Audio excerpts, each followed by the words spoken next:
Hi friends, Deepti ಕನ್ನಡತಿ YouTube ಚಾನಲ್ಗೆ ಸ್ವಾಗತ. ಇವತ್ತು ನಮ್ಮ ಮನೆ ದೇವರ ಹಬ್ಬ ಇದೆ. ನಮ್ಮ ಮನೆ ದೇವರು ಬಂದು ಬೇಲೂರು ಚೆನ್ನಕೇಶವ ಸ್ವಾಮಿ ನಮ್ಮ ಮನೆ ದೇವರು. ಇವತ್ತಲ್ಲಿ ರಥೋತ್ಸವ ಇದೆ. ಹಾಗಾಗಿ ನಾನು ನಮ್ಮ ಮನೆಯಲ್ಲಿ ಸಿಂಪಲ್ಲಾಗಿ ನಮ್ಮ ಮನೆ ದೇವರ ಹಬ್ಬನ ಮಾಡಿದ್ದೀನಿ. ಇವತ್ತು ಗುರುವಾರದ ಪೂಜೆನೂ ಆಯಿತು, ಮನೆ ದೇವರ ಹಬ್ಬ ಎರಡೂ ಆಗಿದೆ ಒಟ್ಟಿಗೆ. ಹೋದ ವರ್ಷ ಜಾತ್ರೆಗೆ ಹೋಗಿದ್ವಿ, ಈ ಸಲ ಜಾತ್ರೆಗೆ ಹೋಗೋಕ್ಕಾಗಲಿಲ್ಲ. ಹಾಗಾಗಿ ಮನೆಯಲ್ಲೇ ಸಿಂಪಲ್ಲಾಗಿ ಹಬ್ಬನ ಮಾಡಿದ್ದೆ. ಮೀಶೋದಲ್ಲಿ ಕೆಲವೊಂದು ಐಟಮ್ಸ್ನ ಬುಕ್ ಮಾಡಿದ್ದೆ, ಅದು ಬಂದಿದೆ. ಇದೊಂದು ನೋಡಿ, ಇದು ಆಯಿಲ್ ಬಾಟೆಲ್ಲು ಗ್ಲಾಸಿಂದು 250 ml ಬಾಟೆಲ್ಲು. ಎರಡು ಮಾಡಿದ್ವಿ, ಒಂದು ಬಂದಿದೆ. ಇದು ಗ್ಲಾಸಿಂದು ಫೈಬರಲ್ಲಿ ಒಂದು ಸಲ ಬುಕ್ ಮಾಡಿ ತರಿಸಿದ್ದೆ, ಅದು ಚೆನ್ನಾಗಿರಲಿಲ್ಲ. ಇದು ಕ್ವಾಲಿಟಿ ಚೆನ್ನಾಗಿದೆ ಗ್ಲಾಸು. ಬ್ರಷು ಮತ್ತು ಸ್ಪೂನು 2 ಬರುತ್ತೆ. ನಾನು ಸ್ಪೂನಲ್ಲಿ ತರಿಸಿದ್ದೀನಿ, ಬ್ರಷಿನ ಬೇಡ ಅಂತ ಹೇಳಿ. ಚೆನ್ನಾಗಿದೆ. ಇದು ಬಂದು ಪಿಂಗಾಣಿದು ಒಂದು ಬೌಲ್ ಮಾಡಿದ್ದೆ, ಚೆನ್ನಾಗಿದೆ. ಇದು ಪ್ಯಾಕ್ ಮೇಲ್ಗಡೆ ಚೆನ್ನಾಗಿದೆ. ನೋಡೋಣ ಒಳಗಡೆ ಯಾವ ಥರ ಇದೆ ಅಂತ. ಒಳಗಡೆನೂ ಚೆನ್ನಾಗಿದೆ. ಕಲ್ಲರ್ ಬಂದಿದ್ದು ಬ್ಲ್ಯಾಕು ರೆಡ್ಡು, ಬ್ಲ್ಯಾಕಲ್ಲಿದೆ.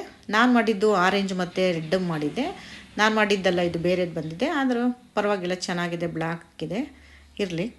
ಪ್ಯಾಕಿಂಗ್ ಚೆನ್ನಾಗಿದೆ ನೋಡಿ, ಎಷ್ಟು ಚೆನ್ನಾಗಿದೆ. ಇದು ನೀಟಾಗಿ ಮಾಡಿದ್ದಾರೆ ಪ್ಯಾಕಿಂಗು. ಇರಲಿ, ಇದು ಚೆನ್ನಾಗಿದೆ. ಇದು ಅಡುಗೆ ಮನೆದು ಒಂದು ರ್ಯಾಕ್ ಬೇಕಿತ್ತು, ಚಿಕ್ಕದು. 2 ಸ್ಟೆಪ್ ಇದೆ ಅಷ್ಟೇ. ನನಗೆ ಮಾಡುವಾಗಲೇ ಗೊತ್ತಿತ್ತು ಇದು ತುಂಬ ಚಿಕ್ಕದು ಅಂತ. ಚಿಕ್ಕದೇ ಬೇಕು ಅಂತ ಮಾಡಿದ್ದೆ, ಪಿಂಗಾಣಿ ಐಟಮ್ಸ್ ಇಡೋಕ್ಕೆ ಬೇಕಾಗುತ್ತೆ ಅಂತ. ಇದು ಬಂದು ಗ್ಲಾಸು ಐಟಮ್ಸ್ ಅನಿಸುತ್ತೆ. ಅದೇನೆ ಗ್ಲಾಸ್ ಐಟಮ್ಸ್. ಇದು ಒಂದು 250 ml ಗ್ಲಾಸಿಂದು 3 ಜಾರ್ ಬಂದಿದೆ. ಇದರಲ್ಲಿ ನಾನು 6 ಬರುತ್ತೆ ಅಂದ್ಕೊಂಡಿದ್ದೆ, 3 ಜಾರಿಂದ ಬಂದಿದೆ. ನೋಡೋಣ ಯಾವ ಥರ ಇದೆ ಅಂತ. ಪ್ಯಾಕಿಂಗ್ ಚೆನ್ನಾಗಿ ಮಾಡಿದ್ದಾರೆ. ಇದನ್ನು ನಾವೊಂದು ಇನ್ನೊಂದು ತರಿಸಿದ್ವಿ, ಅದು ಪ್ಯಾಕು ಚೆನ್ನಾಗಿ ಮಾಡಿರಲಿಲ್ಲ.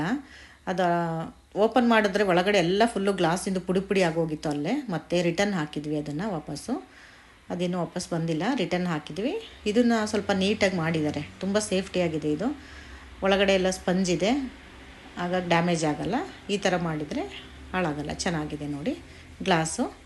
ಡ್ರೈ ಫ್ರೂಟ್ಸು ಅಥವಾ ಬೇಳೆಗಳು ಏನಾದರೂ ಹಾಕಿಡೋದಕ್ಕೆ ಬೇಕಾಗುತ್ತೆ ಅಂತ ಹೇಳಿ ತರಿಸಿದ್ದೆ. ಈ ಥರ ಗ್ಲಾಸಲ್ಲಿ ಡ್ರೈ ಫ್ರೂಟ್ಸು ಏನಾದರೂ ಹಾಕಿಟ್ರೆ ತುಂಬ ಫ್ರೆಶ್ಶಾಗಿ ನೀಟಾಗಿ ತುಂಬ ಚೆನ್ನಾಗಿರುತ್ತೆ, ಎಷ್ಟು ದಿವಸ ಆದರೂ ಹಾಳಾಗಲ್ಲ. ಹಾಗಾಗಿ ಗ್ಲಾಸಿಂದು ಚೆನ್ನಾಗಿರುತ್ತೆ. ಇದೊಂದು ಪಿಂಗಾಣಿದು ಹೊರಗಡೆ ಶಾಪಲ್ಲಿ ತಂದಿದ್ದೆ, ಹಾಗಾಗಿ ಸುಮ್ಮನೆ ತೋರಿಸ್ದೆ. ಎಕ್ಸ್ಟ್ರಾ ಇತ್ತಿದು, ಹಾಗಾಗಿ ಅದ್ರ ಜೊತೆ ತೋರಿಸ್ದೆ. ಇಷ್ಟು ಮೀಶೋದಿಂದ ಬಂದಿದ್ದ ಐಟಮ್ಸು ಇವತ್ತು ಬಂದಿತ್ತು, ಹಾಗಾಗಿ ಅದನ್ನು ತೋರಿಸಿದ್ದೀನಿ. ಇಷ್ಟ ಆದರೆ ಒಂದು ಲೈಕ್ ಮಾಡಿ.